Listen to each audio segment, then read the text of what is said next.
기후위기 방탈출. 그로야, 벌써 와 있었구나. 응, 여기 새로운 테마가 생겼대. 난이도는? 난이도는 별 5개네. 재난에서 탈출하는 테마인가 봐. 그래, 새로운 거라니까 또 빨리 해봐야지. 현재 지구는 기후위기로 인해 이상기온과 이상현상을 보이고 있다. 여러분은 이 기후위기의 상황에서 탈출해야만 살 수 있다. 그렇지 않으면 당신이 몇십 년 후에 이 지구에서 살아남을 수 있을지 아무도 장담할 수 없다. 난이도 별 5, 현실감 별 5, 몰입도 별 5, 제한시간 10분. 자, 그럼 시작해볼까? 와, 이 방은 홍수에 산불에 가뭄에 큰일 났다. 여기 동물 사진들이 있어. 얘네는 뭐지?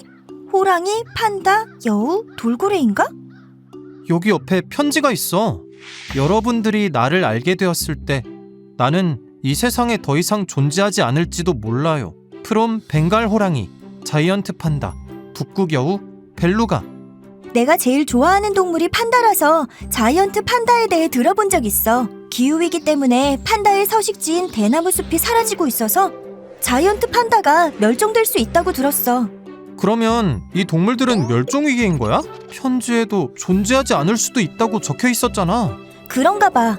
북극곰 말고도 기후위기 때문에 사라지는 동물들이 많구나. 우리도 기후위기에 적응하기 힘든데 동물들도 마찬가지 아닐까? 온도 변화에 민감한 동물들은 계속 더워지는 날씨에 적응하지 못하고 죽을 수도 있잖아. 게다가 기후위기로 서식지가 변하면 먹이도 줄어들어서 살아가기가 더 어려워질 것 같아. 맞아. 나도 최근에 기후변화가 동물들에게 어떤 영향을 주는지에 대한 기사를 봤어. 지구 온도가 오를수록 여우나 캥거루 같은 온열 동물들의 귀, 꼬리, 다리가 점점 커지고 있대. 체온을 조절하기 위해 열을 가장 효과적으로 내보낼 수 있는 부분이 커지면서 기후위기에 적응해가는 거지. 그런데 모든 동물이 이렇게 적응할 수 있는 건 아니더라고. 예를 들어 산토끼는 겨울엔 하얀 털로 변해서 눈 속에서 위장할 수 있어야 하는데 눈이 덜 내리면서 포식자한테 쉽게 들키는 일이 많아지고 있대. 와, 정말 심각하다. 최근에는 아마존도 많이 훼손되고 있다잖아. 이산화탄소를 흡수하는 나무나 숲이 없어지면 기후위기가 빨라지고 또 거기에 살고 있던 동물들까지 영향을 받고 정말 악순환인 것 같아. 아마존이 파괴되는 이유는 숲을 없애고 그 자리에 대규모 농장을 만들거나 광물을 캐려는 사람들의 욕심 때문이래. 그래서 아마존에 사는 원주민들이나 이를 막으려는 환경운동가들을 괴롭힌다고 하더라고. 돈이 자연이나 사람보다 먼저라니. 동물이 사라지면 결국 그 영향이 우리한테도 돌아오잖아. 생태계가 연결되어 있으니 기후위기까지 악화되고 정말 안타깝다. 우리가 찾은 멸종위기 동물이라는 단어로 뭘 할 수 있을까? 여기 책을 가지고 뭘 하는 건가? 이 책들 제목을 봐봐. 멸종위기 동물이라는 글자가 하나씩 들어가 있네? 순서대로 꽂아볼까? 저기 금고문이 열렸어. 안에 패드가 있는데? 화면에 뭐라고 써있어? 기후위기는 세대 간의 땡땡땡 문제이다. 저 빈칸에 들어갈 단어를 키보드로 입력하는 건가 봐. 2020년 3월 13일 청소년 기후행동에 속한 청소년 19명이 헌법소원을 제기했습니다. 이들은 정부와 국회에 미흡한 온실가스 감축 목표가 생존권, 평등권, 인간답게 살 권리, 직업을 선택할 자유 같은 기본적인 권리를 침해한다고 주장했습니다. 그리고 2024년 8월 29일 헌법재판소는 정부의 기후위기 대응이 국민의 기본권을 침해한다고 판결했습니다. 아시아에서 헌법재판소가 정부의 기후위기 대응에 제동을 건 것은 이번이 처음이라고 합니다.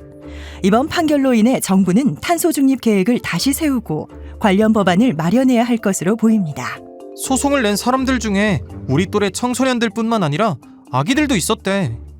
기후위기로 인해 아동 청소년들은 가정폭력, 조혼, 성폭력이나 인신매매, 아동노동에 노출될 확률이 높아진다.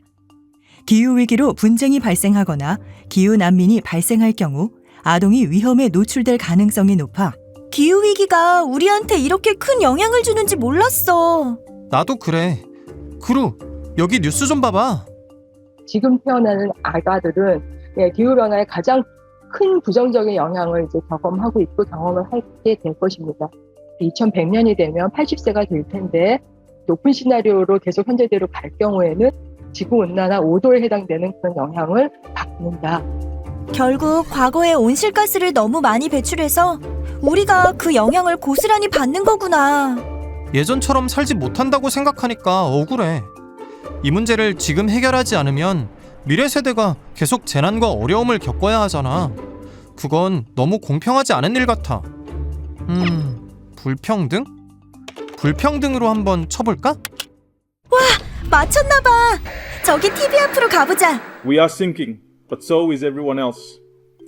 In Tuvalu, we are living the realities of climate change and sea level rise. We are looking to the future and preparing now for the worst case scenario where our lands disappear and our people must leave. We will not stand idly by as the water rises around us. 이 장면 뉴스에서 본 적 있어. 투발루가 물에 잠기고 있다는 걸 알리려고 예전엔 땅이었던 곳에서 연설을 했대. 우리가 본 것처럼 지금은 허벅지까지 물이 차올랐고. 뒤에 보니 콘크리트 건물도 있었던 것 같은데 거기가 지금 허벅지까지 잠긴 거야? 맞아. 그리고 투발루뿐만 아니라 키리바시, 피지, 바누아투, 솔로몬 제도 같은 많은 나라들도 위험에 처해 있대. 투발루와 같은 태평양 섬나라는 온실가스를 많이 배출해서 자신들의 나라가 물에 잠기는 것이다. O, X.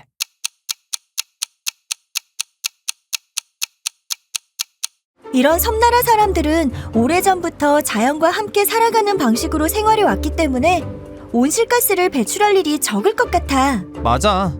그리고 태평양 한가운데 있어서 공장을 짓거나 물자들이 오가는 것도 어려울 것 같은데? 그럼 X? 그래. 또 문제가 나왔어. 소위 선진국이라고 하는 OECD 국가들이 배출하는 이산화탄소는 전 세계 배출량의 35%를 차지한다. 선진국의 대부분은 산업혁명을 통해 경제성장을 빨리 이루었지만 그 과정에서 이산화탄소 배출도 크게 늘었다. O, X.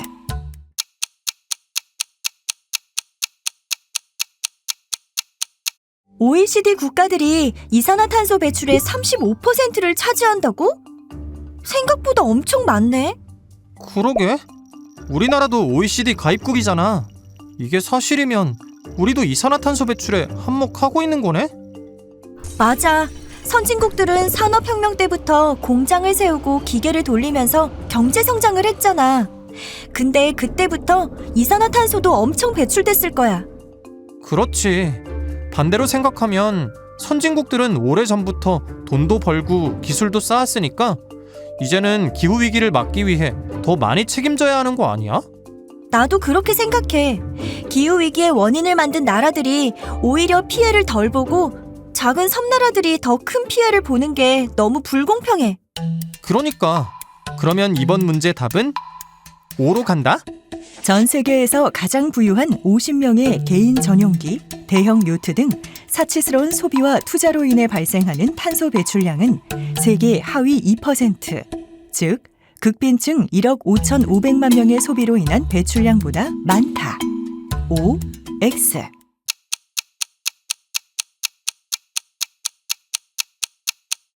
말도 안 돼. 50명이 1억 명이랑 맞먹는다고? 너무 극단적이야. 나 요즘 지구를 위해 플라스틱 덜 쓰려고 텀블러도 챙기고 그러는데 이게 사실이면 너무 허무할 것 같아. X로 가자. 폭염, 폭설, 폭우 같은 이상기후는 모든 사람에게 똑같은 영향을 미친다. O, X. 더우면 다 같이 덥고 추우면 다 같이 추운 거 아닌가? 근데 굳이 이 문제를 낸 이유가 있을 것 같은데 한번 생각해 봐야겠다. 그러게. 이거 힌트 한번 받아볼까? 한 번에 쓸 수 있잖아. 좋아. 저희 힌트 주세요. 이 사진을 보고 정답을 맞춰주세요.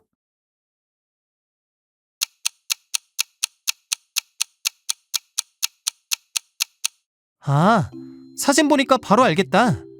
똑같이 폭염 경보가 울려도 나무도 없고 빡빡하게 지어진 왼쪽 주택가 사람들은 더 힘들 것 같아. 정답은 O. 여기 화면에 이런 퍼즐이 있다. 우리 아까 퀴즈에서 XOXO로 했으니까 리모컨에 1584를 눌러볼까? 한 문제가 오답입니다. 다시 한번 생각해 주세요. 아니네. 어떤 문제를 틀린 거지? 내 생각에는 3번인 것 같아. 사실 나는 소위 말하는 슈퍼리치들의 탄소 배출량이 엄청 클 거라고 생각했거든. 뉴스만 봐도 소득이나 자산 양극화가 점점 심해지고 있잖아. 기후위기도 소득 불평등이랑 연관이 있을 것 같아. 어디서 봤는데 아마존 창업주 제프 베이조스의 전용기 2대가 1년 동안 비행하면서 배출하는 탄소량이 아마존 직원들이 평균 207년 동안 배출하는 양과 맞먹는다고 하더라고. 그리고 전 세계 상위 1% 부자들이 전체 탄소 배출량의 16%를 차지한다고도 하던데. 이런 걸 보면 부자일수록 탄소를 훨씬 많이 배출하는 게 맞는 것 같아. 정말? 그럼 결국 전 세계에서 가장 부유한 50명의 사치스러운 소비가 1억 5,500만 명의 극빈층이 배출하는 양보다 많다는 거네? 엄청난 숫자다. 자, 그럼 다시 XOOX니까 1596. 여러분, 기후위기 방탈출에 성공하셨습니다. 어떠셨어요? 아직 만든 지 얼마 안 돼서 반응이 궁금해요. 생각해보면 폭우, 폭설, 가뭄, 한파, 폭염, 산불 같은 게 다 우리가 실제로 겪고 있는 재난이잖아요. 우리는 이런 재난이 계속해서 일어나는 지구에서 살고 있지만 그렇다고 해서 이 게임처럼 지구를 탈출할 수 있는 건 아니잖아요. 피할 수 없으면 즐겨라 라는 말이 있지만 기후위기는 생존이 걸린 문제라서 즐길 수는 없을 것 같아요. 그렇지만 우리가 기후위기를 막는 일은 꼭 해야 할 것 같아요. 단순한 게임이 아니라 많은 걸 생각하게 만드는 경험이었어요. 그럼 방탈출 성공 기념으로 저희 사진 한 장 찍어주세요.